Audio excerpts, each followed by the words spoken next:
विद्यार्थियों, हमने पाठ 3 तक अध्ययन किया है और पाठ 3 का नाम था 15 अगस्त। अब हम पढ़ेंगे पाठ नंबर 5। चौथा पाठ जो है मेरा भला करने वालों से बचाए, केवल इस वर्ष आपके पाठ्यक्रम से कम किया गया है, क्योंकि कोरोना वायरस के कारण मैंने आपको पहले भी बताया था कि आपके पाठ्यक्रम से कुछ पाठों को कम किया गया है।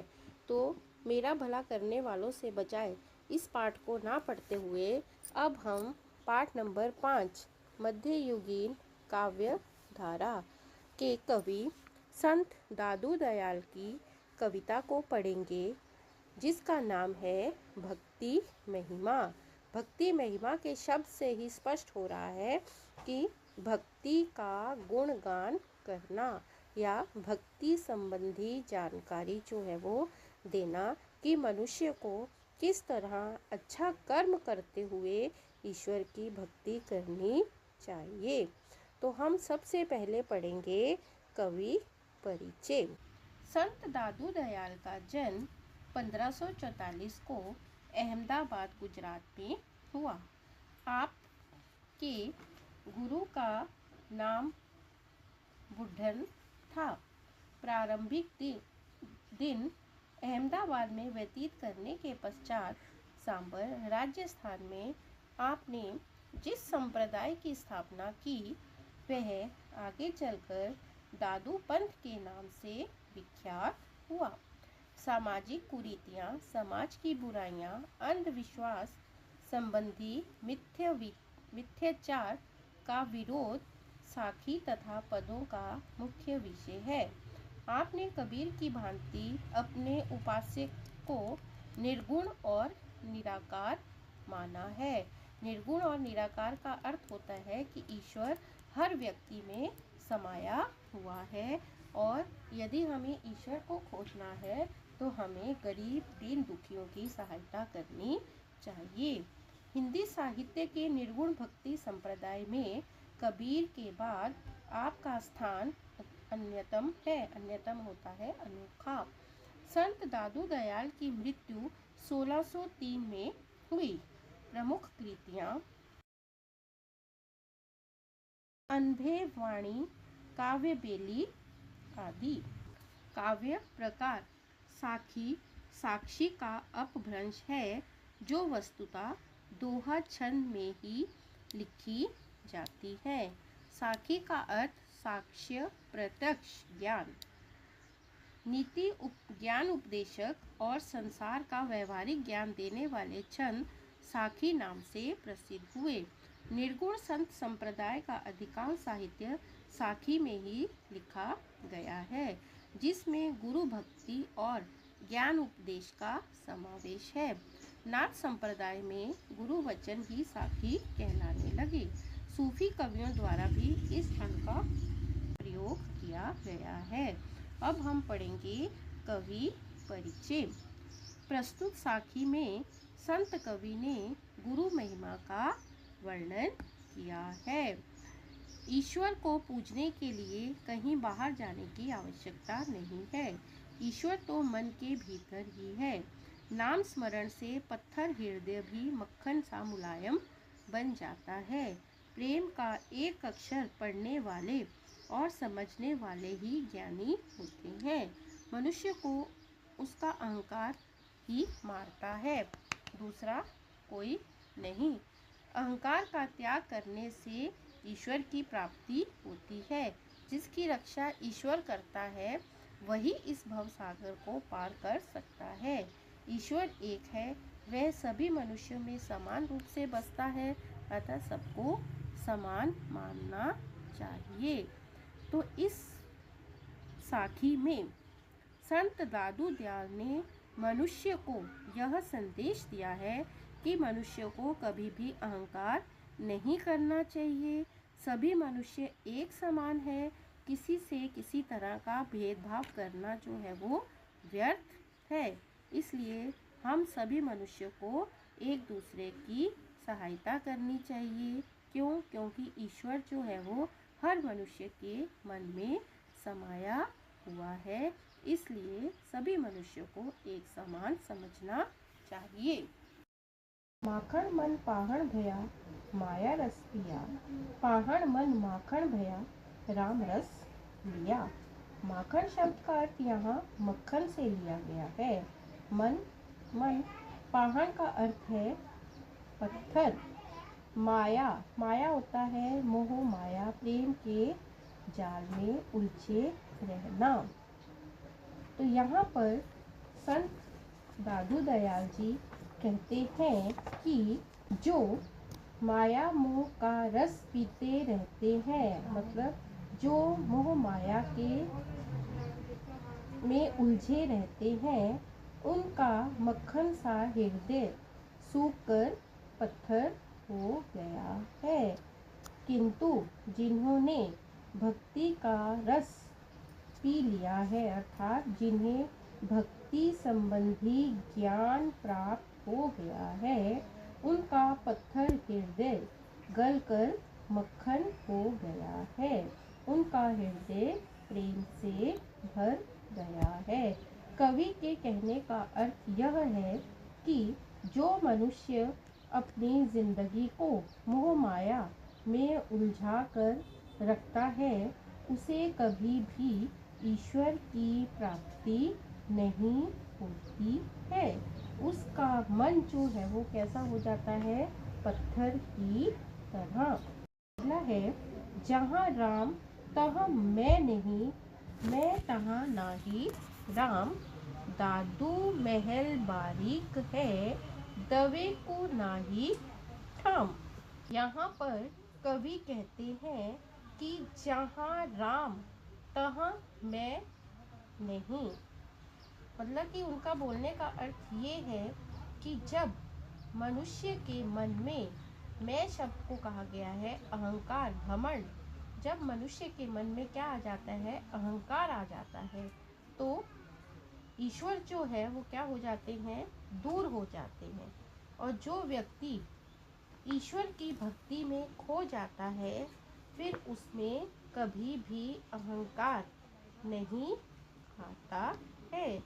मनुष्य का हृदय एक ऐसा संकरा महल है, एक ऐसा बारीक महल है जिसमें प्रभु और अहंकार दोनों एक साथ नहीं रह सकते हैं। इसलिए यदि हमें ईश्वर की भक्ति को प्राप्त करना है और ईश्वर के भक्ति में खो जाना है, तो फिर हमें अपने मन से अहंकार का त्याग करना बहुत ज़रूरी है। इस साखी में कवि के कहने का अर्थ यह है कि हमारे मन में दो चीज़ें एक साथ नहीं रह सकती, मतलब अहंकार और ईश्वर की भक्ति। तो यदि हमें अपने मन से अहंकार को समाप्त करेंगे, तभी हमारे मन में ईश्वर जो है वो आ पाएंगे। दादू गावे सुरती सो, वाणी बाजे ताल, यहू मन नाचे प्रेम सो, आगे दीन दयाल। सुरती का अर्थ होता है स्मरण करना या याद करना।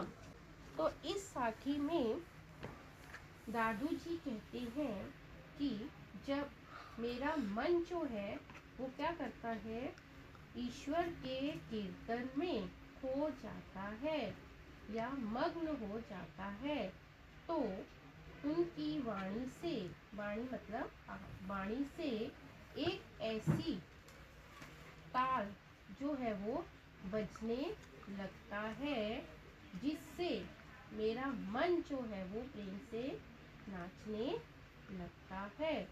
दादू के सम्मुख दीन दुखियों का पर विशेष कृपा करने वाला प्रभु खड़ा है, और उनको ऐसे लगता है कि जैसे उनके सामने कौन खड़ा है, दीन दुखियों की सेवा करने वाले ईश्वर या प्रभु जो है वो खड़े हैं। तो इस साखी में कवि के कहने का अर्थ ये है कि जब मेरा मन ईश्वर की भक्ति में खो जाता है तो मेरी वाणी से अपने आप एक अनोखा ताल जो है वो क्या होने लगता है, बजने लगता है। और मुझे ऐसा लगने लगता है कि से नाच रहा है और मेरे आगे दीन दयाल मतलब ईश्वर, दीनों पर दया करने वाले जो है वो मेरे सामने खड़े हैं। अगली साखी है, जे पहुँचे ते कही गए तिनकी एक बात, जे पहुँचे ते कही गए तिनकी एक बात, सब साधों का एक मत बीच के 12 बाट। तब साधु सन्यासी, तिनकी शब्द का अर्थ आया है उनकी। तो यहाँ पर कवि कहते हैं कि जिन लोगों ने भक्ति के सहारे भव सागर, विशाल सागर को पार कर लिया है, उन सभी की एक ही बात है कि भक्ति का सबल लेकर ही सागर को पार किया जा सकता है। मतलब भक्ति का आसरा लेकर ही विशाल भव सागर को पार किया जा सकता है।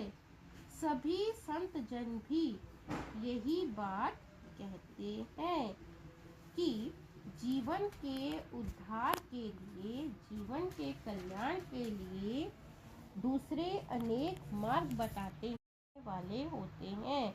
प्रभु स्मरण के लिए अन्य सभी मार्ग दुर्गम हैं। तो इसलिए जो ईश्वर के सहारे अपनी जिंदगी को आगे बढ़ाता है, वही व्यक्ति जो है वो अपने जीवन में सफलता प्राप्त करता है। दादू पाती प्रेम की बिरला बाचे कोई, दादू पाती प्रेम की, पाती शब्द का अर्थ है पत्र, बिरला बाचे कोई, बाचे शब्द का अर्थ होता है पढ़ना। वेद पुराण पुस्तक पढ़े, प्रेम बिना क्या कोई। कवि कहते हैं कि प्रेम का पत्र कोई बिरला ही पढ़ सकता है। बिरला मतलब बहुत कम लोग ही पढ़ सकते हैं, और यह पत्र वही पढ़ पाता है जिसके हृदय में प्रेम होता है। यदि हृदय में जीवन और जगत के लिए प्रेम भाव नहीं है तो फिर वेद पुराण की पुस्तकें पढ़ने से कोई भी लाभ नहीं है। कवि के कहने का अर्थ ये है कि प्रेम का पत्र जो है वो बहुत कम लोग पढ़ पाते हैं। वही लोग पढ़ते हैं जिनके मन में अपने जीवन और पूरे संसार के प्रति क्या रहता है, प्रेम रहता है।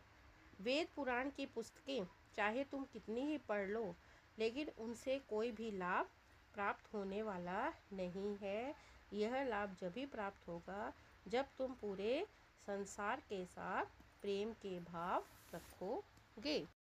कागज काली करी हुए केते वेद पुराण, एक आखर पीव का दादू पड़े सुजान। कागज का अर्थ होता है कागज, केते मतलब कितने, वेद और पुराण जो हमारे ग्रंथ।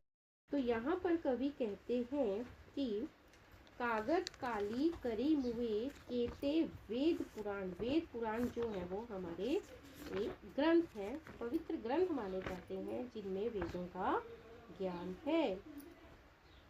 कितने ही लोगों ने वेद पुराणों का क्या किया, अध्ययन किया और उसकी व्याख्या करने में लिख लिख कर कागज जो है वो काले कर डाले, लेकिन उन्होंने जीवन का सच्चा मार्ग जो है वो नहीं मिला। वे भटकते ही रहे। जिसने प्रिय प्रभु का एक अक्षर पढ़ लिया और जिन्होंने प्रभु का एक अक्षर जो है वो पढ़ लिया, वह व्यक्ति जो है वो क्या हो गया, बुद्धिमान बन गया, सुजान हो गया। कवि का कहने का अर्थ ये है कि जिस व्यक्ति के मन में ईश्वर के प्रेम का ज्ञान जो है आ जाता है, वही व्यक्ति जो है वो बुद्धिमान बन जाता है। चाहे हम कितनी ही किताबों का अध्ययन कर लें, लेकिन जब तक हमें प्रेम के अक्षर का, ईश्वर के प्रेम का अक्षर का ज्ञान नहीं होगा, तब तक हमें कभी भी सच्चा मार्ग जो है वो नहीं मिल पाएगा। तो इस साखी में हमने ईश्वर संबंधी ज्ञान की अद्भुत विचारों को पढ़ा और उसके माध्यम से हमें यह ज्ञान हुआ कि ईश्वर एक है और वह सभी मनुष्य के समान रूप से बसता है। हमें किसी से किसी तरह का कोई भेदभाव नहीं करना चाहिए और सच्चे मन से ईश्वर की आराधना करनी चाहिए। तभी हमें ईश्वर के साक्षात दर्शन होंगे और वही हमें इस भव सागर से पार लगाएगा। अगली साखी को हम अगले वीडियो लेक्चर में पढ़ेंगे। धन्यवाद।